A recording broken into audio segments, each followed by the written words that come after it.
Geddy Lee says new Rush drummer Anika Nilles is shining in what must be one of the most difficult roles in rock, despite the fact that she didn't grow up listening to the band.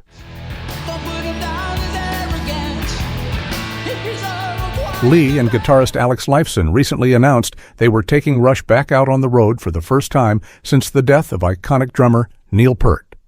And while she was aware of exactly what a task she was taking on when she agreed to fill in for Peart, the fact that she wasn't brought up on Rush's music may have helped her ease into the seat vacated by one of the most beloved and respected drummers of all time.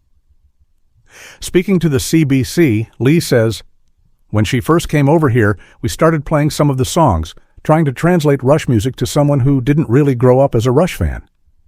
She was not a Rush fan. She knew, of course, of Neil's playing. Every drummer knows who Neil is, or Neil was, I should say. So it was a bit of a daunting task, and we had to go through each song and explain the nuances of the song and the idiosyncratic nature of how our songs are put together. So at times she was a bit overwhelmed, but she's an incredibly hard worker. She's got great technical facility, and she's just got a really positive attitude, and that's really good for Alex and I to be around right now.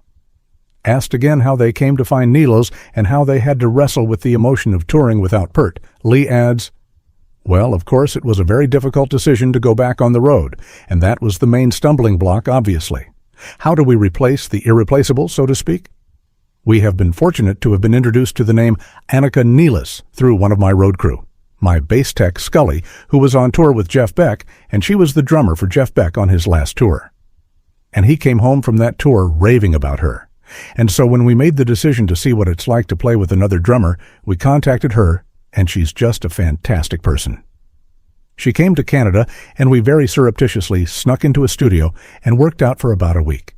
And by the end of it, we were convinced that this would be a go for us. Yeah, she's just a tremendous player."